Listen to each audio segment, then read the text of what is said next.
y'all, welcome back to my channel. I'm Beth. Today we are going to talk about bullet journaling in a pre-printed planner, specifically the Sterling Ink Common Planner. This is my common planner for 2025. Now, it should come as no surprise to anyone who's watched my channel for a little bit that I am a fan of the bullet journal method. I am part of the bullet journal community. I've had the book for years. I originally started with just a notebook from Walmart and a pen to see if the method would work for me. It is something I highly suggest you do if you're thinking about bullet journaling. Don't look at the art. Don't look at the pictures. Don't look at the washi tape. Just if you think you're interested in the method, take the pen, take a notebook, a cheap one. Don't do an expensive one while you're thinking about it, and just learn the method before you start adding in all of the accoutrements that the artistic world has added to it. Now, I am currently in a Sterling Ink Common Planner. I made the decision to move into a pre-printed planner for 2024. I have decided to continue in a pre-printed planner for 2025. And yes, you can bullet journal in just a notebook with a pen and paper, but you can also bullet journal in a pre-printed planner. And I think sometimes people get hung up on that. We're going to go through this fairly quickly. I'm not going to dive really deep into the bullet journal method, but we're going to talk about, your dated pages. We're going to talk about collections and how you can incorporate the bullet journal method into a pre-printed planner of your choice. I'm just going to show you what it's like in the Common Planner. So this is an A5, full year dated, and the weeklies are horizontal instead of vertical. And I did that specifically to accommodate my bullet journaling. And we'll talk about it when I get to the weekly pages. And you're going to see what those are going to kind of look like when we get to January and I actually start using it functionally. But yeah, we're just going to go ahead and open it. We're not going to do anything with these early pages. There's a cover page, there's a year at a glance, and then it jumps into 2 blank pages. I have used clear sticky notes and a permanent pen to kind of show you how you can use the bullet journal method in here without getting in the way of what my setup is going to be.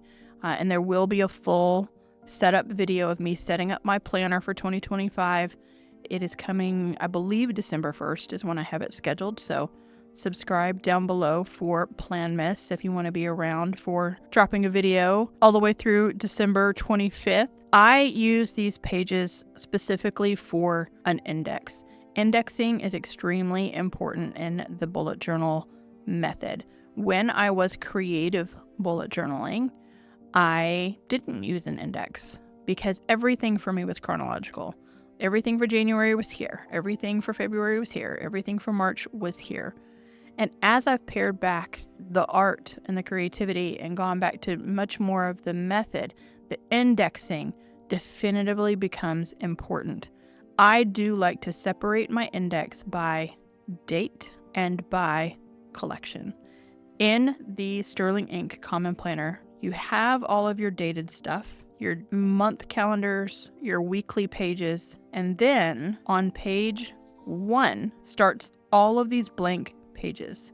So for me, my daily logging for January is going to start on page 1.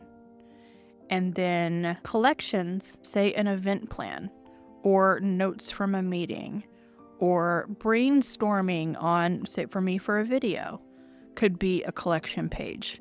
I like to keep those things that are chronological by date here and things that I need to add in a collection here. I tend to try to keep therapy notes. That counts as a collection in a singular location. So that's the difference between a collection and something that is date related. And the Sterling Ink Common Planner has these 2 blank pages right up front that are perfect for indexing. I do know people that index their bullet journal from the back. It's another great solution. If you're just not sure how much space you're going to need for your index, start at the back and work it this way.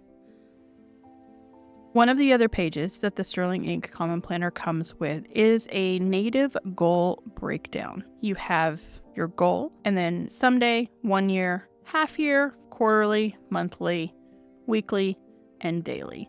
Now, in the bullet journal method, it's like a 5, 4, 3, 2, 1 method. It's like 5 years, 4 months, 3 months, 2 months, 1 week, daily kind of thing. I think both work, but the difference between the two is that while the Sterling Ink Common Planner encourages you to break down your goals into smaller steps, the bullet journal method encourages you to break your goals down into sprints. This is a very specific example from the book, and it's learn to cook. That's a little too broad. So one sprint you could do is learning your knife skills. And then another sprint is learn to sear and saute. Learn about seasonal produce. I think I put that one in. Learn how to cook eggs. So you want to choose goals that align with your values. And I definitively do that. I've got a video about core values if you want to check that out. And then prioritize your goals within your values. And then breaking them down into sprints. We want to be working on the fewest number of things possible. That is a direct quote from the bullet journal book. You want no barrier to entry. You want it to consist of clear, defined tasks, and you want your goals to have a fixed, short time frame to completion, like these examples. Maybe you take the month of January to learn your knife skills, and then 2 weeks specifically to work on searing and sauteing. That's the kind of way that you want to break down your goals. I used this in 2024 with these categories. I'm going to relabel them for 2025. So you're going to see me do a goal breakdown. I'll still have a video for that or do it in my setup. And you'll see it change a little because I think 1 year is A-okay. Half year, quarterly, maybe. Quarterly, maybe. Half year, not so much because it lands on a quarter. It's weird for me, this thought process. And then monthly, weekly, daily, I'm going to tweak it. And that's the good thing about any planner. You can always cover things up with stickers and redate them or rename them yourselves. Or with the bullet journal, if you're writing it in a pen and paper, you can choose to set it up that way yourself. And this would be considered a collection. It would be your goals collection. This is a new spread to the Sterling Ink Common Planner. It is not a new spread to a Hobonichi fan. It is a yearly tracker or a year at a glance, or any number of things can be used to stick in here. I have a couple of ideas. One of them, you can actually use this as a future log. A future log is a big part of the bullet journal method for those who like to keep it 100% analog. And that is a place at the beginning of your journal where you can write down appointments and things that are made if you don't want to use Google Calendar, if you don't want to use iCal, and you're keeping it all in pen and paper, then you need a future log. You could use this for that. So like here I've put on January 3rd, 8 a.m., doctor's appointment, March 5th, 6 p.m., dinner with Joe. Or you can use it as a time off tracker. Here I have PTO, 8 hours on May 5th. My company gives us 8 hours of birthday time. Like after your birthday passes, you get an additional PTO, essentially paid time off, but it's specifically for your birthday. So B-Day, 8 hours. Sick time, 4 hours. You could use it for that. Idea number 3, you can use it as a health tracker in a number of different ways, depending on what you need to track. So it could just be your workouts. Run 1 mile. Blood pressure was 120/70. Here is, I had a migraine, if you want to track symptoms. Those are just 3 different ideas. There's many more that you could use this collection for. And again, this is something that would be a collection because it's everything all together. I finally came up with an idea for a 2025 that I really like, so you'll have to wait and see. And then the Sterling Ink Common Planner has 3 quarterly pages that really are ideal for trackers. You can see these are trackers, and some people create another tracker here. So there's trackers and trackers and trackers. I don't like to have a whole lot of trackers. There's a few that I can stick with, but you give me too many trackers, I'm going to check out completely. But there's a priorities section, and then there's January, February, and March. And this is a great place to log what your sprints, your goal sprints are going to be for those particular months. So like here, goal sprints for the month, January 1st through 20th, learn knife skills, being very specific about it.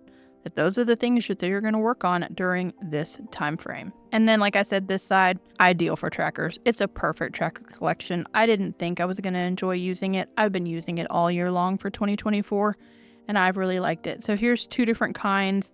You can write words this way. I used icons. So this is a water icon. Check, used my water for the day. This is like a no. It's like a circle with a slash through it. It's like a no spend icon for me. And did that. This is a tennis shoe for a workout. Did that. Or you can use different kinds. So this is a scale of 1 to 10. These open dots would be one type of tracker. The closed dots would be another kind of tracker. And you could track bar graphs that way. So these are set up perfectly for trackers. You can list the books that you read in the month down here. You can put decoration if you're a person that needs to decorate. But this is, again, another collection, and there's 4 of these all in a row because there are quarters. They're all identical. And if it doesn't work for you in quarter 1, then change up how you use it in quarter 2. And then we move directly into the calendar pages. This is another ideal place to keep a future log. If you're keeping everything analog, or you get to the beginning of the month and you're ready to pen it in and say, this is what my month is going to look like. So again, 8 a.m., doctor, 6 p.m., book club, just exactly what a calendar would be used for in the traditional sense. The funny thing here is I don't use a future log. I use digital calendars. I have multiple calendars, and it just helps when you can sync them all into one place. My work calendar, my personal calendar, shared calendars with other people. Even Ryder Carroll, the creator of the bullet journal method, the bullet journal method continues to evolve and grow and change as it should. Uses his monthly log now as a record of what happened in the month rather than a planning for the month. So you can do that. You can use this for memory keeping. Here I said Queen concert. That was last year. That was last November. New favorite book. That type of thing if you want to use memory keeping. The bullet journal method is pretty big on gratitude, right? So you could keep a gratitude log. So you could be happy for sunshine. You could be happy for your morning coffee.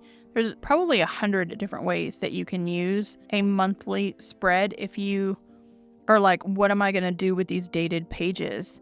I tend to use mine for memory keeping. So I use mine like this, or I did for 2024. I probably still will for 2025. So I don't want to make it too difficult on myself. We're going to jump the other months and go to a weekly. I've gone with the horizontal. So we have a blank page on this side, and we have our dates for the week on this side. It's ideal to split right down the middle so that you can put personal events and work events on either side of these dated sections. And then for this page, there are many in the bullet journal community who love to use the Alistair method for their actions, which is a task list. Actions is a far more positive word. So we have Monday, Tuesday, Wednesday, Thursday, Friday, Saturday, Sunday, which is kind of a dividing spot. And say Tuesday, call mom. Monday, grocery order. Thursday, clean the toilets. You get the idea. I have hopped in and out of using an Alistair method task list. My son prefers the Alistair method task list. He prefers to put down a list of tasks for the week, and then when he decides where they need to fall, he puts the dot on the day. For me, one of the most important parts of the bullet journal method is the weekly ritual. Currently, I'm in a vertical style, so I have my Monday, Tuesday, Wednesday, Thursday, Friday, Saturday, Sunday. I have been blocking off the bottom half of my common planner to do my weekly written reflection because the weekly reflection keeps me honest. It makes me look at the week honestly. It holds my negativity bias in check so that when I get to the end of a month, I can look back at all of the weeks for the month and get an accurate picture of what took place rather than what I think took place. One of the reasons I'm switching over to the horizontal is because it has this whole blank page where I can intentionally do that weekly ritual and keep them all in one place. But you could use this for journaling. You could use this for trackers for just the week if you're the person who likes to track weekly instead of monthly. There's a lot of different things you could use this page for in relation to the bullet journal method.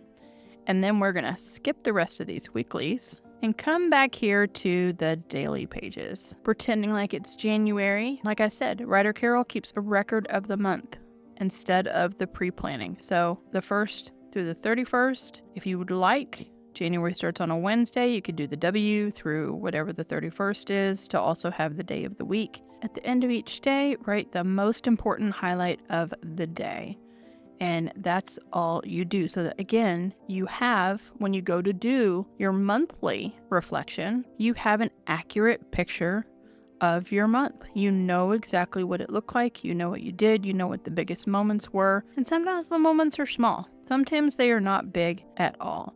But that's where the record of the month would go. Then there is the daily logging. And this is really when I am in my full-blown bullet journal mode, this is where I get the most benefit from this method.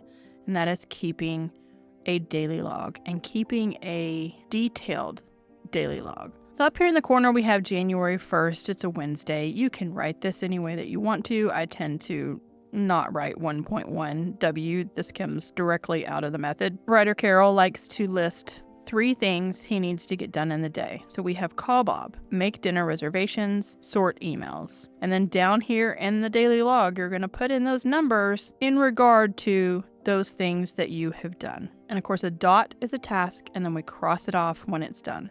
So we have called Bob. A dash is a note. So procrastinated a week. Took us a long time to call Bob. Why did it take us a long time to call Bob? An equal sign is an emotion in regard to said item. Relieved, easy call. And it's just a record of why did we procrastinate when that was going to be so easy to do? Number 2, make dinner reservations. Here's another note, 5 p.m. at Bruno's. We've made that reservation. And then a random action, compile notes for a meeting, and then an event, which is an open circle, lunch in the cafeteria, another open circle, event meeting. And then 3 was sort email. Well, this has an arrow on it. No time. And that means sorting email is going to have to move to the next day or some other time in the week. And then here's an open action that says stop by the grocery store. And if you want to level up this timeline, actually add timestamps. Actually put like 8 a.m. called Bob so that you know exactly where your time is going through the course of a day. And then on this side, you can do a whole lot because most of the time I find that I can fit my actions on half a page, and you can use it for possible journal space. I have gotten in the habit of, even though this equal sign is an emotion where you can note a mood, like relieved, it was an easy call. Sometimes during the day, I might feel like I need to write 4 or 5 sentences about something. And sometimes I might do that over here. Sometimes I might do it right underneath. You have the space to do that here in the Common Planner. And when it comes to logging your day and tracking your day, you're naming what was, you're naming what is, and you're focusing on what's next. Here, I'm just showing an example again of those collection pages that we talked about for the sake of indexing. So projects, classes, research notes, event planning, meal logs. That's just a sample. This is page number 3.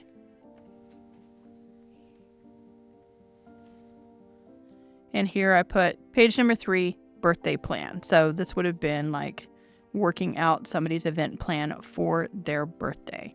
I'm not going waist deep into the bullet journal method itself. If you're interested in it, I highly suggest you pick up the book. Even more than the book, I suggest joining the bullet journal community on bulletjournal.com. It's like $9 a month.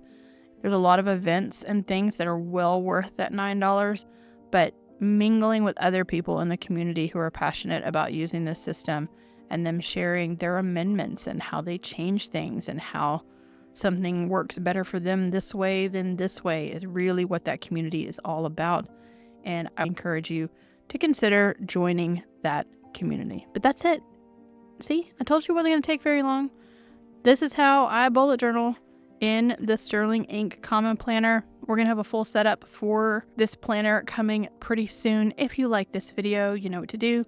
Give it a big thumbs up, subscribe if you haven't already, and I'll catch you in the next one.